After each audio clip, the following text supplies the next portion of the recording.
మొత్తం process process అంతా 15 15 డేస్లో days మీరు పట్టింది. అక్కడి నుంచి వచ్చింది మీ సమస్యను ప్రైమ్ మినిస్టర్ దృష్టికి తీసుకురావటం, తర్వాత మా కరెస్పాండెంట్స్ మీ ఫ్యామిలీతో అప్రోచ్ అవ్వటం, తర్వాత ఆ ప్రాబ్లమ్ని అధికారుల దృష్టికి తీసుకువెళ్ళటం, మళ్ళీ మీకు ఎంబసీ నుంచి రావటం, మెయిల్ రావటం, ఇదంతా మీరు ఇక్కడికి రావడం మొత్తం 15 డేస్. అవును సార్. 15 డేస్లో టోటల్ కంప్లీట్ అయింది. నార్మల్గా అయితే నాకు ఈ మంత్ 31st రిలీజ్ అవ్వాల్సింది సార్. మ్మ్. సో ఎవరైతే ఇవన్నీ జరగడం, ఎంబసీ మీరు వాళ్ళని అప్రోచ్ అవ్వడం, గవర్నమెంట్కి అప్రోచ్ అవ్వడం, గవర్నమెంట్ నుంచి వాళ్ళు ఎంబసీ వాళ్ళకి అప్రోచ్ అవ్వడం, మ్మ్. ఎంబసీ నుంచి మా ఎండి సార్కి ఫోన్స్ వెళ్ళడం, మ్మ్. ఎండి సార్ కూడా నా జెన్యూటీ, నా ప్రాబ్లం అంతా అర్థం చేసుకొని ఆయన కూడా నాకు సపోర్ట్ చేయడం, మ్మ్. నాకు ఇంకా ఎర్లీగానే పంపించారు, 19th టికెట్ ఇచ్చారు నాకు. ఈ విషయంలో మా ఎండి సార్ కూడా నేను చాలా కృతజ్ఞత చెప్పుకోవాలి సార్. మ్మ్. ఆయన నాకు వెన్నంటే ఉండి నాకు సహాయం చేశారు.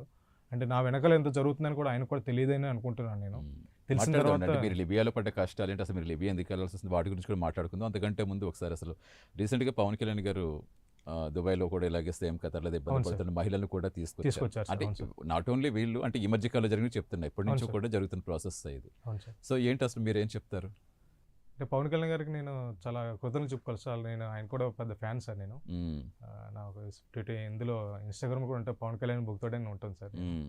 సో నేనైతే రెగ్యులర్గా చూస్తున్నాను. నేనైతే అనుకున్నా అంటే ఇదంతా లేడీస్గా చేస్తారా అనేసి, కానీ ఇప్పుడైతే నేనైతే బయటకు వచ్చానో నాకు కూడా అనిపించింది ఓకే, మళ్ళంటి వాళ్ళు కూడా అంటే మంచి న్యాయం జరుగుతుంది. మన పవన్ కళ్యాణ్ గారు కూడా చాలా దృష్టి తీసుకెళ్లారు. కానీ మ్మ్. నాకు పవన్ కళ్యాణ్ గారు చాలా హెల్ప్ చేశారు సార్. మ్మ్.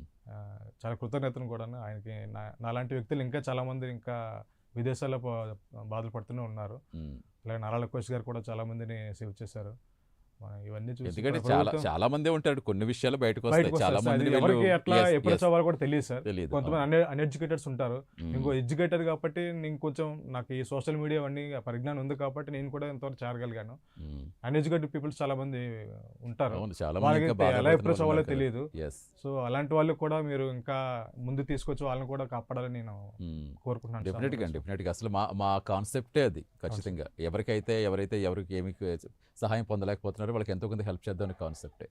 అంటే సంతోష్ గారు ప్రధానంగా మీరు చెప్పారు, ఇప్పుడు డిప్యూటీ సీఎం గారి గురించి చెప్పారు. ఇప్పుడు ఆయనకి మీరు సినిమాలు చూస్తే బాగా ఆయనకి అభిమానిగా మారారు. ఈ రోజున మీ లైఫ్ ని కూడా ఆయన వ్యక్తిగతంగా, అంటే సినిమాలు అని కదా, సినిమాలు కాకుండా ఆయన వ్యక్తిగతంగా నేను చాలా ఇష్టపడతాను. ఆయన చేసే సహాయానికి, ఆయన ఉన్న డిగ్నిటీకి, ఆయన చేసే కష్టానికి, నాలాంటి కష్టపడుతున్న ఒక ప్రజల్ని ముందు తీసుకొచ్చి ఆయన రక్షిస్తున్నారు. సామాన్యులకు చాలా అండగా ఉంటారు. చాలా అండగా వాళ్ళ సినిమాల పరంగా నేను ఎఫెక్ట్ అవ్వలేదు సార్. ఆయన వ్యక్తిగతంగా ఆయన చేసే సమాజ సేవలకి ఇలాంటి వాటికి నేను ఆయన ఫ్యాన్ సార్.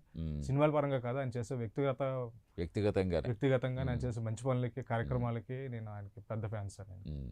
సో ఆయన ఈ రోజు నేను ఆయన తరపున నుంచి నేను ఇలా బయటకు వస్తాను, చాలా సంతోషంగా ఉంది సార్.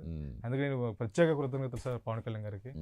మీరు ఎంతైతే అభిమానించారో అభిమానం మీకు ఇక్కడ ఎఫెక్ట్ అయింది సార్. అది ఈ విధంగా ఎఫెక్ట్ అయింది, నాకు ఉపయోగపడింది చెప్పుకోవాలంటే. ఎట్లాగే చాలా మంది ఫ్యాన్స్ ఉంటారు, వాళ్ళు కూడా ఎట్లానే హెల్ప్ చేస్తూ ఉండాలి సార్. ఇంకా నాట్ ఓన్లీ ఫ్యాన్స్ అనుకోండి, నార్మల్గా వ్యక్తిగతంగా ఆయన హెల్ప్ చేస్తే హెల్పింగ్ నేచర్ కి మీరు ఎలా ఫ్యాన్ అయ్యారు, అలాగే చాలా మంది ఉంటారు. ఆయనకి సినిమా పరంగా ఉంటారు, పొలిటికల్ పరంగా ఉంటారు, లేదా ఆయన వ్యక్తిని ఆరాధించే వాళ్ళు చాలా మంది ఉంటారు. వాళ్ళు వీళ్ళని కదా ఎవరి సమస్యల్లోనే రెస్పాండ్ అవుతారు.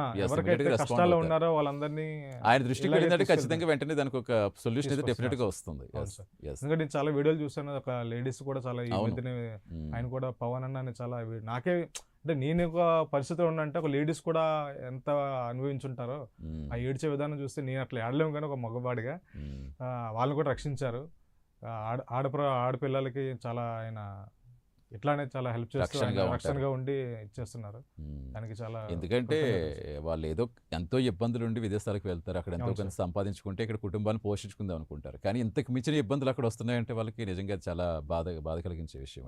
ఇప్పుడు వాళ్ళందరినీ కూడా ఎలా సేవ్ చేయాలనేదే ఇక్కడ. అందుకని ఉపాధి వలసకి వెళ్ళకుండా ఇక్కడ ఉపాధి కల్పించాలనేది కదా మెయిన్గా వాళ్ళ లక్ష్యం కూడా అదే కదా ఏపీలో. ఒకసారి మీ ఫ్యామిలీ మెంబర్స్తో మాట్లాడదామా, అసలు రెస్పాన్స్ ఎలా ఉందో. ఎవరికి ఫోన్ చేస్తారు మీరు? మా బ్రదర్ అండి గణేష్ అని.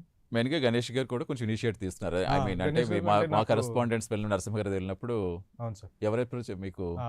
మన నరసింహ గారు అని రిపోర్టర్ నరసింహ గారు అప్రోచ్ అయ్యారు. నరసింహ గారు అప్రోచ్ అయ్యారు. ఆయన కూడా చాలా థ్యాంక్స్ సార్, ఎందుకంటే నా బాధ అర్థం చేసుకుని ఆయన ఇంకా స్పెషల్ ఫోకస్ చేసి కంటిన్యూ ఒకళ్ళ ఫోన్ లిఫ్ట్ చేయకపోయినా మళ్ళీ వాళ్ళకి కాంటాక్ట్ అయ్యి వాళ్ళతో మాట్లాడడం జరిగింది. నరసింహ